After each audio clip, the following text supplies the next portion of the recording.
আলাইকুম প্রিয় ফেসবুক বন্ধুরা, দেখেন মোংলা সমুদ্র বন্দরে 10 নম্বর সতর্কতা সংকেত থাকা অবস্থায় নতুন একটা গার্মেন্টস চালু হয়েছে এবং সেটা খোলা রাখার কারণে ট্রলার অতিরিক্ত যাত্রী বোঝাইয়ের কারণে ট্রলার ডুবে প্রায় 10 জনের মতো নিখোঁজ ছিল। এখন শোনা যাচ্ছে বর্তমান নিউজ, একজন গর্ভবতী মহিলা এবং একটি বাচ্চা শিশু এখনো পাওয়া যাচ্ছে না। যেখানে বাটির সময় স্রোতে মেইন নদীর ভিতরে ভাসিয়ে নিয়ে যেতে পারে এমনটা বোঝা যাচ্ছে। দেখেন কি ভয়ঙ্কর দৃশ্য। এমন অবস্থায় মোংলায় এই নদীতে, ছোট নদী, একটা সেতুর খুবই প্রয়োজন, কারণ এখানে প্রায় লাখ লাখ গার্মেন্টস শ্রমিক এখান থেকে এই ট্রলার যোগে পারাপার হয়।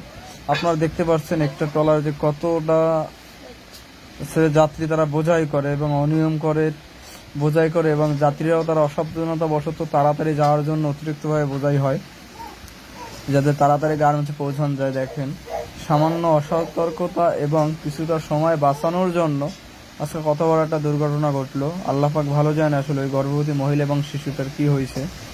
যেখানে দেখতে পাচ্ছি পুলিশ